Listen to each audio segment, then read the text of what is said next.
gladiators defeated fear, the ancient art of unshakable courage.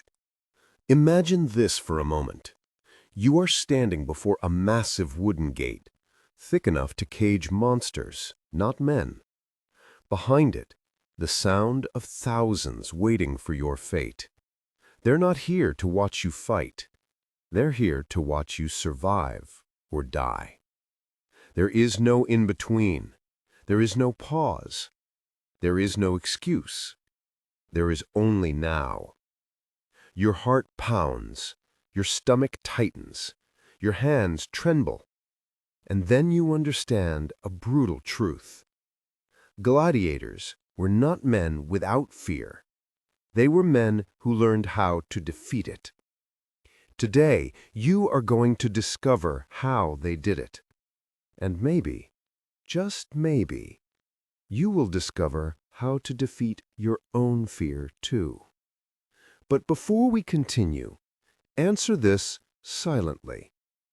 What fear is stopping you from stepping into your own arena today? The story we're about to explore begins with a gladiator named Cassius. Not the strongest, not the fastest, not the most skilled. In fact, they say Cassius was the most fearful of them all.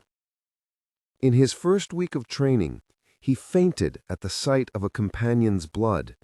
Another time, he ran from a sparring exercise in humiliation while others laughed at him. Many believed he would die in his first real fight. Trainers called him the heart of wax. But Cassius carried something even heavier than mockery, the weight of his own mind. And that is exactly what makes his story so powerful. One day, his mentor, an old veteran named Tiberius, called him over. He asked, "Cassius, what is fear to you?" Cassius answered, trembling, "It is the thing that paralyzes me." Tiberius smiled and said a sentence that would change his life. Fear doesn't paralyze men.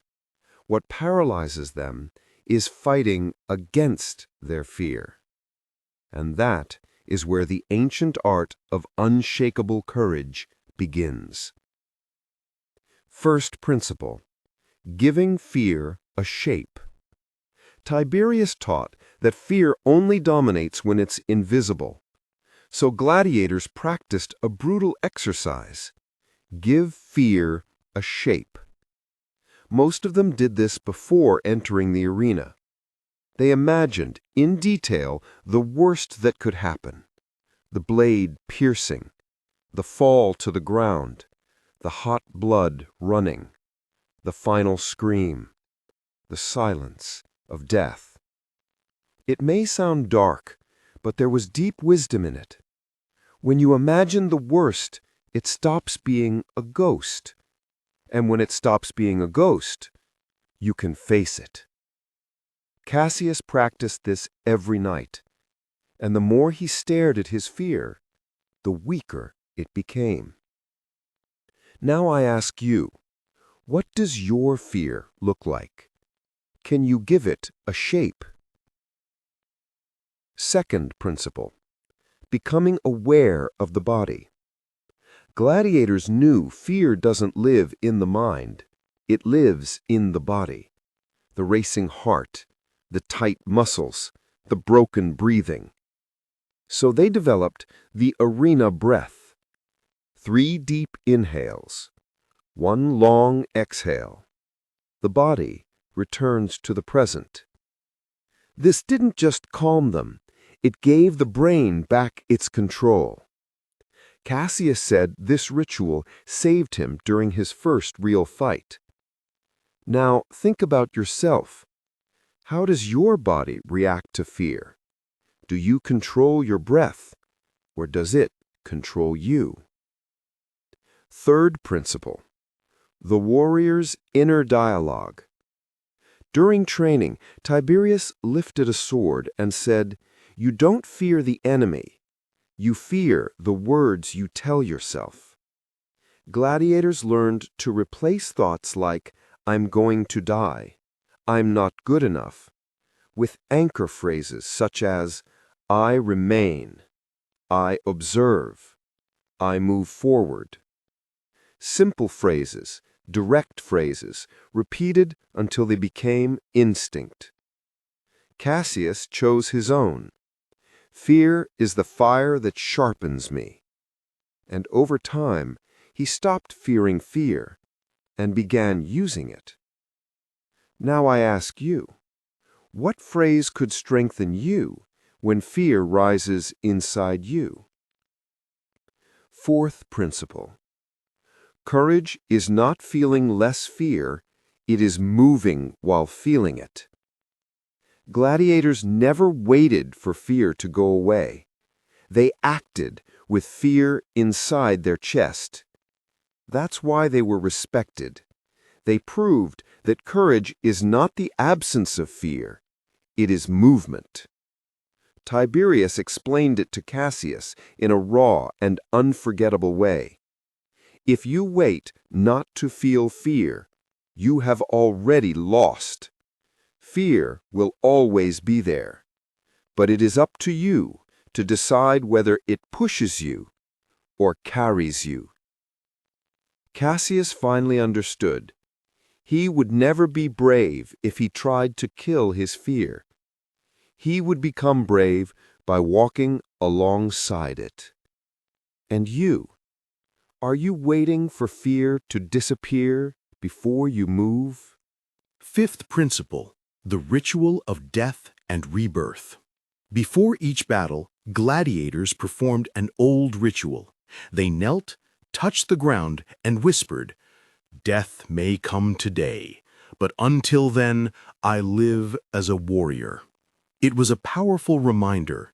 They accepted they didn't control the end, but they controlled every second until it arrived.